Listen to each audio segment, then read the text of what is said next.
اعوذ باللہ من الشیطان الرجیم بسم اللہ الرحمن الرحیم اللہم صلی علی محمد وعلی محمد وعجل فرج آل محمد ولا ندعهم۔ تمام مومنین کو یا علی مدد والسلام علیکم ورحمۃ اللہ وبرکاتہ۔ سامعین گرامی قدر، آج کی ویڈیو کا ٹائٹل ڈیفینیٹلی آپ لوگوں نے دیکھ لیا ہوگا۔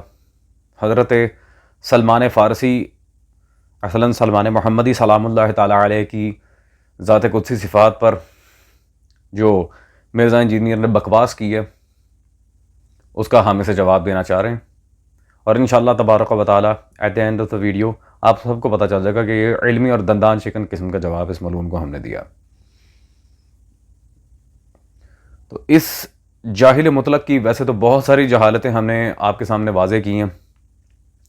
اب نئے جو یہ ٹرینڈز چلا رہا ہے، کبھی حضرت عباس علمدار کے علم پر بکواس کرتا ہے، کبھی عزاداری سلطان کربلا پر، کبھی رہوار سلطان کربلا کی شبیہ پر، دیگر مراسم عزا پر، کبھی یہ نعوذ باللہ محدثین پر بکواس کرتا ہے، کبھی شیعہ محققین پر، اور اب نیا ٹرینڈ اس نے چلایا رسول اللہ صلی اللہ علیہ وسلم کی جو حقیقی اور مخلص اصحاب ہیں سلام اللہ تعالیٰ علیہم اجمعین، ان کے لحاظ سے ابھی اس نے بکواسات کرنا شروع کر دی ہیں۔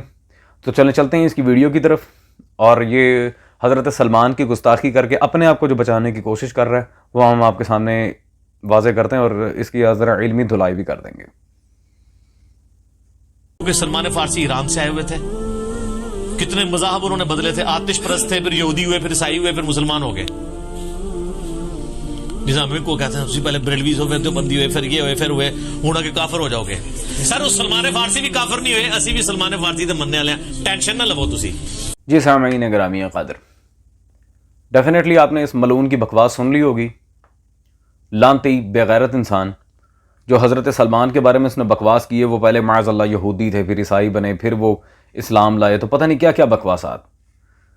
یہ صرف اس لیے کیونکہ اسے کسی نے چھیڑا تھا کہ پہلے تو بریلوی تھا، پھر تو دیوبندی ہوا، پھر تو وہابی ہوا، اب تو کسی فرقے کو آن نہیں کر رہا، تو جی ہم تو سلمان فارسی بقول اس کے ماننے والے ہیں، اور ہم کافر نہیں ہوں گے، جس طرح سلمان اسلام پر باقی رہے ہم بھی رہیں گے۔ اور لانتی انسان، تمہارا حضرت سلمان سے کیا واسطہ؟ خیر سامعین گرامی قدر، ہم چلتے ہیں اس کی بکواس کے رد کی طرف۔ سب سے پہلے تو شیعہ محققین اور محدثین میں سے محدث اعظم حضرت مرزا حسین نوری کے تبرسی رحمہ اللہ تعالیٰ، ان کی کتاب منتخب نفس الرحمان فی فضائل سلمان سلام اللہ تعالیٰ علیہ میرے پاس موجود ہے۔ اس بکواس کا انہوں نے صفحہ نمبر 62 پر واضح الفاظ میں رد کیا۔ حضرت سلمان سلام اللہ تعالیٰ علیہ مجوسی نہیں تھے، واضح، بلکہ حضرت عیسیٰ سلام اللہ تعالیٰ علیہ کے اوصیاء میں سے تھے، اور کلمہ اشہد ان لا الہ الا اللہ وان عیسیٰ روح اللہ وان محمد حبیب اللہ صلی اللہ علیہ وسلم پڑھنے والے تھے۔ رسالت مآب صلی اللہ علیہ وسلم کے آنے سے پہلے سلمان محمدی نے ان کی نبوت کی گواہی دی تھی۔ الحمدللہ اس پر موقع واضح موجود ہے سامعین گرامی قدر۔ تو یہ بکواسات کہ وہ معاذ اللہ یہودی تھے یا اس طرح کیونکہ بکواس ہے، یہ بالکل بکواس ہے، 100% بکواس ہے۔ شیعہ محدثین تو اسے بالکل ہی بکواس کنسیڈر کرتے ہیں، اور انہیں حضرت عیسیٰ کے اوصیاء میں سے قرار دیا، باقاعدہ ان کے مقرب اولیاء میں تھے۔ اس کا تھوڑا سا ذکر برادران اہل سنت کے ہاں بھی ملتا ہے۔ آج ذرا کچھ وضاحت آپ کے سامنے کرنا چاہ رہے ہیں ہم۔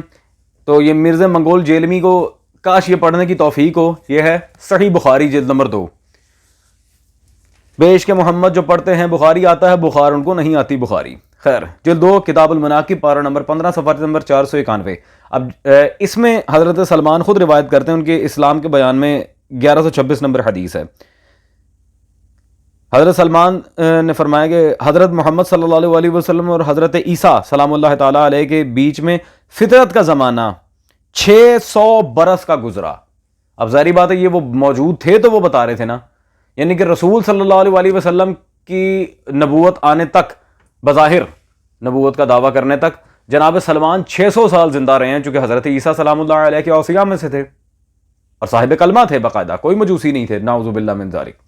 عزیزان یہ بخاری پڑھ رہا ہوں، صحیح بخاری، شیعہ موقف تو آپ کے سامنے واضح ہو گیا حاجی تبرسی کی کتاب سے، اب یہ صحیح بخاری۔ تو اب زمانہ یہ فطرت میں جو ایک جھوٹ بولا جاتا ہے، ایک من گھڑت نبی وہاں پہ انہوں نے بنایا ہوا ہے زمانہ فطرت کے لحاظ سے۔ پھر یہ بھی تو دیکھنا چاہیے نا کہ اللہ زمین سے حجت کو کبھی بھی خالی نہیں رکھتا۔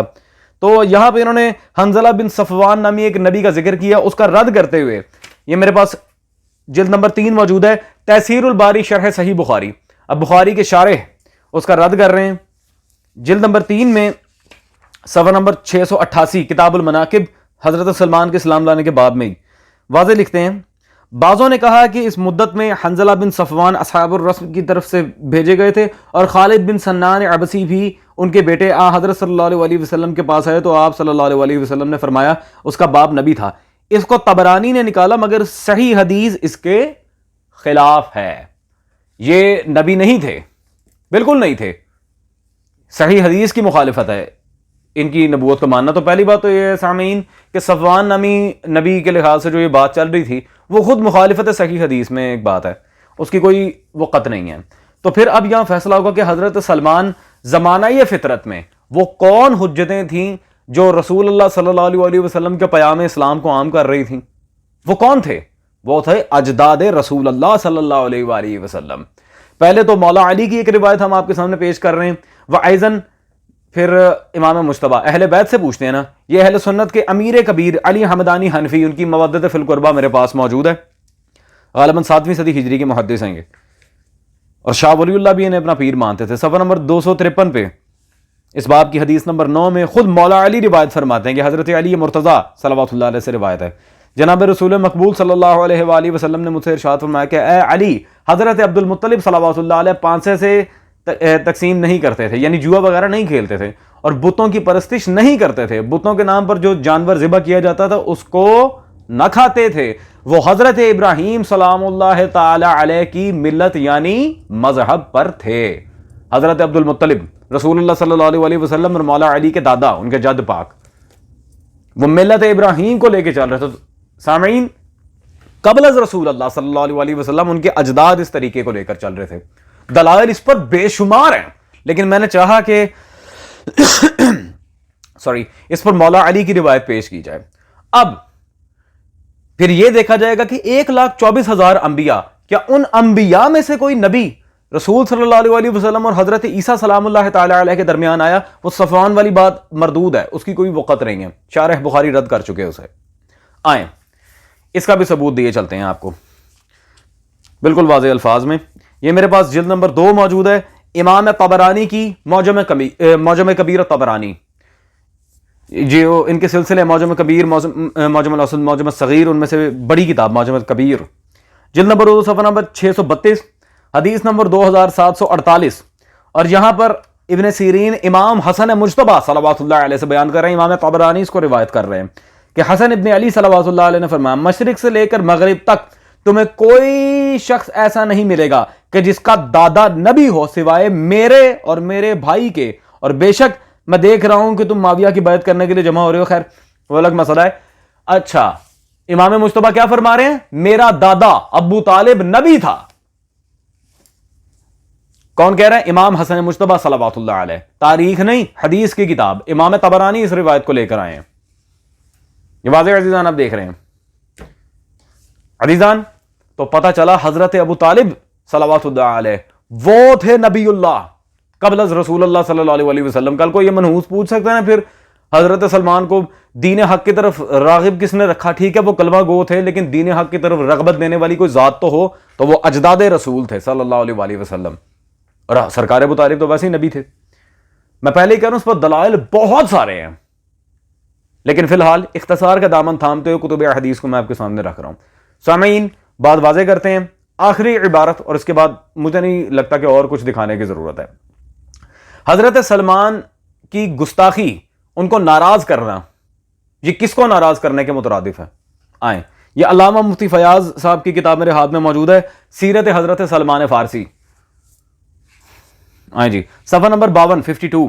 یہاں پہ ایک طویل روایت انہوں نے بحوالہ یہ مسلم نقل کی ہے کہ حضرت ابو بکر جیسے فدائی اسلام جل القدر صحابی سو کالڈ سے حضرت سلمان ان کے بعض رفقا کے بارے میں رنجیدہ ہو گئے.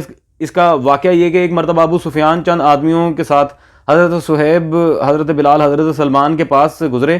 ان تینوں بزرگوں نے کہا خدا کی تلوار خدا کے دشمن یعنی ابو سفیان کی گردن پر نہیں پڑی. حضرت ابو بکر نے فرمایا کہ تم لوگ سردار قریش کے متعلق زبان سے ایسے کلمہ نکالتے ہو, اور حضرت صلی اللہ علیہ وسلم سے آ کر واقعہ بیان کیا. آپ صلی اللہ علیہ وسلم نے فرمایا کہ شاید تم نے ان لوگوں کو ناراض کر دیا, اگر تم نے ان لوگوں کو ناراض کیا تو گویا خدا کو ناراض کیا.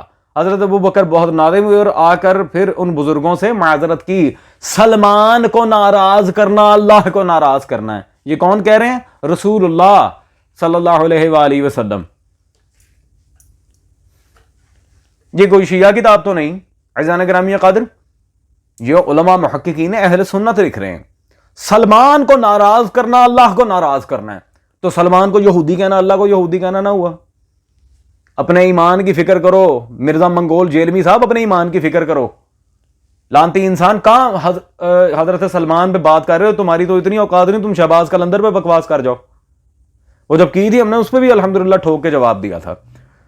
تو سامعین، میرا نہیں خیال کہ جہاں پر اتنے قوی دلائل موجود ہوں، جہاں بخاری و مسلم کی احادیث باقاعدہ حضرت سلمان کے لحاظ سے موجود ہوں، تو یہ اٹھ کے اس طرح کی بکواسات کریں. رہتی دنیا تک مرزا منگول جیلمی مجھے بخاری و مسلم صحیحین سے کوئی روایت لا کے دکھائے، ٹائم قیامت تک ہے، مجھے روایت لا کے دکھا کے جس میں حضرت سلمان نے خود کہا معاذ اللہ میں یہودی تھا، لا کے دکھا. ٹائم قیامت تک ہے. تو عزیزان الحمدللہ جناب سلمان شروع سے ہی ملت ابراہیم پر تھے، دین فطرت پر تھے، اور الحمدللہ کلمہ گو تھے. یہ سب بکواس کی ہے اس نے اپنے آپ کو بچانے کے لیے. That's all. ہوتی آپ سے ملاقات اگلی نشست میں. Take care. سلطان دشت نئی نواب وارث.